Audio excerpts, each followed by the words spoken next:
क्या मैं केला खा सकता हूँ? ये जो हमारे अस्थमा के पेशेंट हैं जिनको नाक और गले की एलर्जी होती है, फ्रीक्वेंटली पेशेंट जो है वो क्वेश्चन करते हैं कि मैं केला खा सकता हूँ?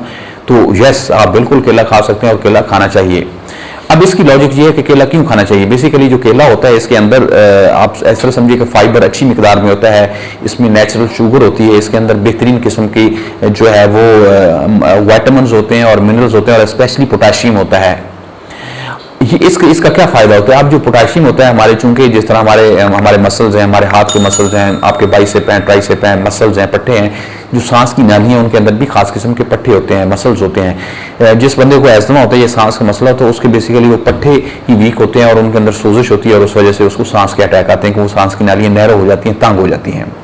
तो ये जो पोटाशियम है ये स्ट्रॉन्ग करता है उन मसल्स को, उन पट्टों को।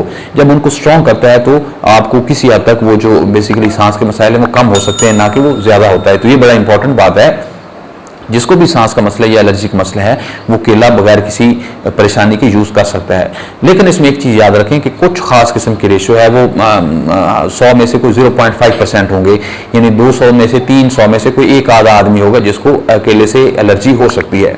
अब जिसको खास केले से एलर्जी है उसको फिर यूज नहीं करना चाहिए। अब उसको आइडेंटिफाई करने का तरीका यह है, फॉर एग्जाम्पल आपने केला खाया, आपको 20 से 30 मिनट के अंदर जब आपने केला खाया आपको सांस का मसला शुरू हो गया, यानी सांस रुकना शुरू हो गया, ये स्नीजिंग शुरू हो गई या गले में खारिश या जिस्म पे खारिश, तो इसका मतलब आपको एलर्जी है। अब एक बात याद रखें कि अगर आपको पहले सांस का मसला था फॉर एग्जांपल, या नज़ला जुकाम था, आपने केला खाया, तो इस सिचुएशन की मैं नहीं बात कर रहा। जब आपका पहले सारा कुछ कंट्रोल चल रहा है और कंट्रोल के बावजूद आपको इस खाने से गड़बड़ हुई, तो इसका मतलब ये जो स्पेसिफिक केला ये आपको गड़बड़ कर रहा है, तो इस सूरत में आपने परहेज करना है, अदरवाइज आपने परहेज नहीं करना। अब अगर किसी को प्रॉब्लम हो चुका है पहले, फॉर एग्जांपल सांस का है या नाक की एलर्जी है, तो उस केस में आपने मेडिसिन से इसका प्रॉपर इलाज किया जाता है, वो खास ड्यूरेशन के लिए दी जाती है।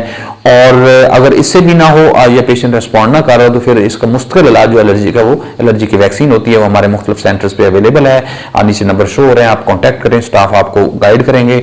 इसमें हम सबसे पहले टेस्ट करेंगे, अगर खास किस्म की एलर्जी मिलती है तो उसकी वैक्सीन कर दी जाती है और वैक्सीन फिर एलर्जी का एक मुस्तकिल इलाज होता है। इसके अलावा कोई क्वेश्चन है, मोस्ट वेलकम, आप नीचे कमेंट्स में लिखें, मैं कोशिश करूंगा कि आपको रिप्लाई करूं। अल्लाह ताला आपको और आपके घर वालों का आमीन नासिर हो। अल्लाह हाफिज़।